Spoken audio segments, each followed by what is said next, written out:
Jauh sebelum itu sudah ada persoalan FA dengan polisi kan. Kortas Tipikor ini lalu ke FA. 2004 mereka dibentuk. Coba dicek ulang berapa kasus yang mereka bongkar.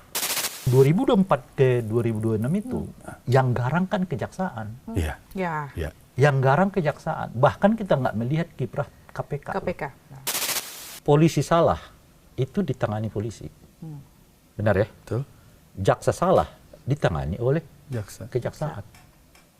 Tentara salah ditangani oleh tentara. Tapi kalau kita rakyat yang salah, setidaknya 2 dari 3 itu menanganin kasus kita.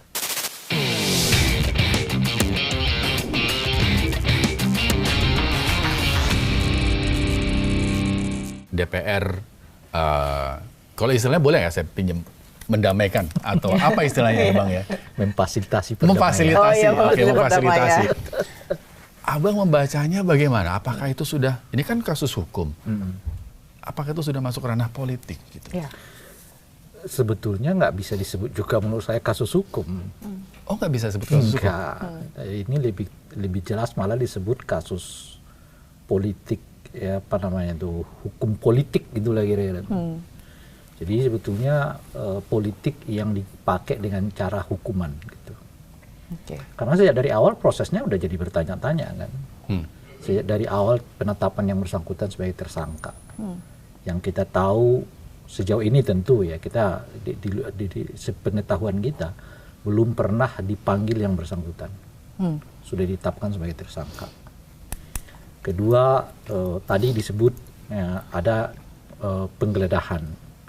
Ditemukanlah dolar yang begitu besar kan, baik Singapura maupun dolar yang lain, dan emas yang 74 kg.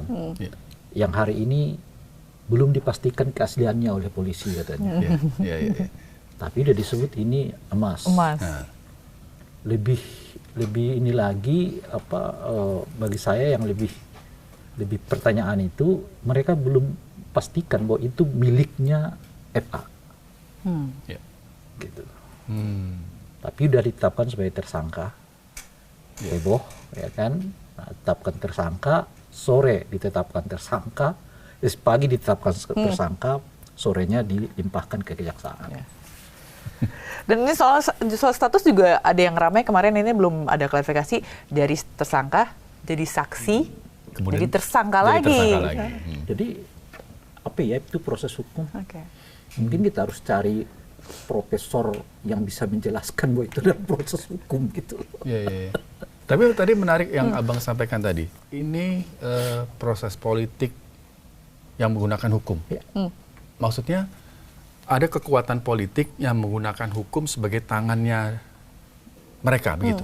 Iya. Untuk menghukum seseorang atau lawan politik. Sebetulnya bukan hanya untuk menghukum, tapi juga untuk menghentikan kemungkinan kita dihukum gitu loh kira-kira tuh. Jadi ini proses yang timbal balik. Jadi kan kita diserang, cara melawan serangan itu serang balik gitu loh kira-kira tuh. Jadi ini bukan pola bertahan, tapi ya serang-serangan. Gitu. Berarti serang-serangan ada hubungan dong sama yang sebelumnya kasus korupsi itu maksudnya? Yang masalah-masalah MBG dan segala macam. Iya. Kan kejadiannya itu kan setelah 3 orang itu ditetapkan sebagai tersangka kan oleh kejaksaan tuh. Salah satunya adalah anggota kepolisian kan. Nah di luar itu ada sipil, ada tentara itu. Nah setelah itu kejadianlah kasus itu. Tapi kalau khususnya ke FA, jauh sebelum itu sudah ada persoalan FA dengan polisi kan. Yang dulu FA merasa dikuntitin gitu ya, lalu presiden mengerahkan tentara untuk menjaga rumahnya dan sebagainya gitu. Jadi kalau perseteruan FA dengan polisinya sih sebetulnya udah agak lama ya kelihatan. Yang mungkin memuncak yang kemarin itu dengan FA menetapkan salah satunya adalah anggota kepolisian gitu. Dan kita tahu betul sebelumnya itu beredar surat yang menyebut bahwa seluruh jaksa tinggi ya, kejaksaan tinggi itu melakukan pendataan dan juga klarifikasi lah terkait dengan MBG di seluruh Indonesia gitu. Nggak, menurut saya nggak perlu bikin terang lagi, memang terang beneran gitu. Jadi sebenarnya udah terlihat terang gitu ya. Dan setelah proses nggak perlu kita buat bikin terang-terang itu. Dan setelah proses itu benderang. kemudian di stop ya proses pendataan SPPG itu. Kan 2 hari setelah diserahkan berkas itu saya keluarlah surat untuk menyatakan berhenti alasan karena udah selesai. Ya. Jadi melibatkan FBI untuk memeriksa keaslian emas ini juga bagian dari gimmick atau gimana Bang menurut? Saya kira benar juga. Karena memang harus dipastikan dulu itu emas benaran atau emas-emasan. Kan memang harus begitu tuh. Ya, kan jangankan emas yang kayak begitu, ijazah aja bisa dipalsukan kan. Nah. Aduh. Lagi berjalan nih sidangnya. Jadi datang nggak? Belum tahu ya? Belum tahu. Ijazah aja bisa dipalsukan ya. Sekolah aja bisa dipalsukan. Apalagi emas ya, Mas. Apalagi emas ya. Nah, oleh itu kan jadi pertanyaan kita. Polisi belum yakin bahwa ini emas murni kan. Lalu kalau kita berangkat dari situ sebetulnya juga pertanyaannya itu dolar murni apa enggak? Jangan-jangan dolar-dolaran gitu loh ya kan.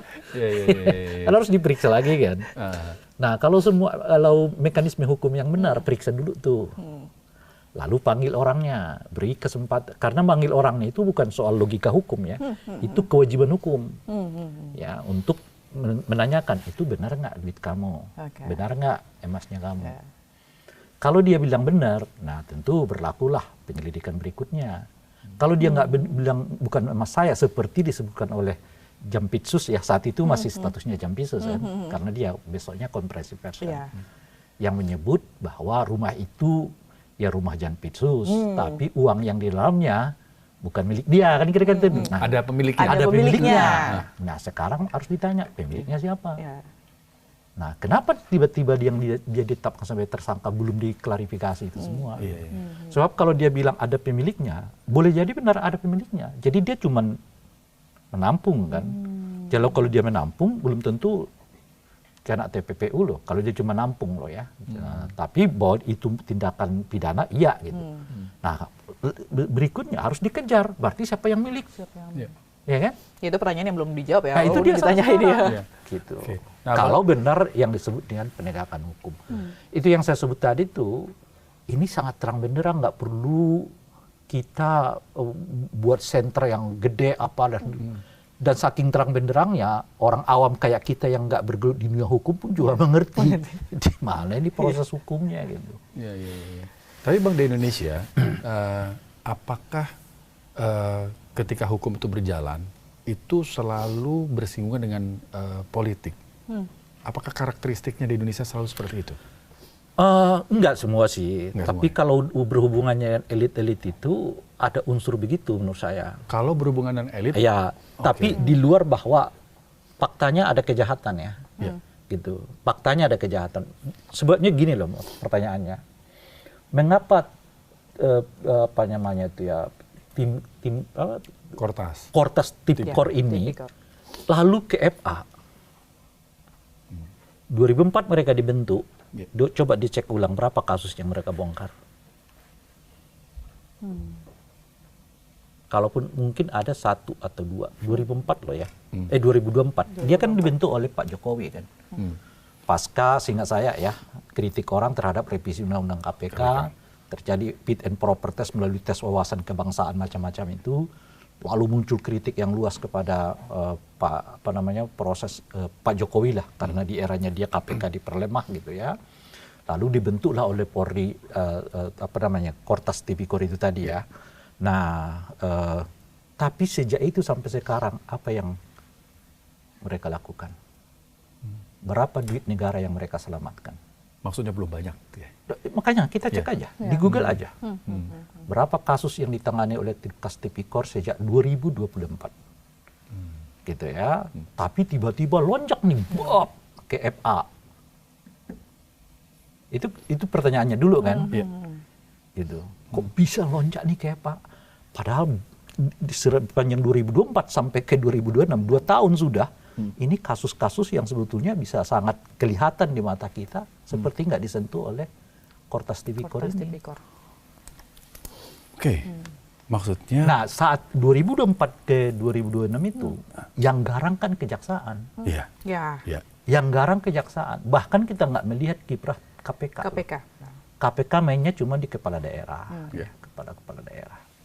Yang garang tuh kejaksaan. Berapa kasus yang mereka ungkap? Asabri, Nadiem, Timah, terakhir adalah Nadiem dengan segala kontroversinya gitu. Gitu. Dan uangnya kan ratusan triliun. Nah itu kalau kita bicara politik tuh itu tadi tuh. Disitulah mulai pertanyaan. Nah ini yang perlu dibikin terang. Termasuk dengan udah ditetapkan tersangka tapi belum ditahan dan tidak muncul ke publik begitu sampai ya. Sekarang. Iya sampai sekarang. Bahkan ada rumor katanya dia umroh, tapi dipastikan oleh Kejagung katanya dia tetap di Indonesia. Nah, ini juga jadi pertanyaan kan sebenarnya dibandingkan Mas Rizky.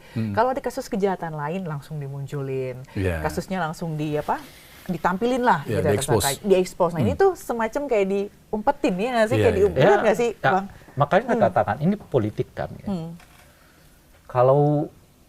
Kalaupun ada hukumnya itu apa istilahnya itu ya sangat nggak adil bagi rakyat.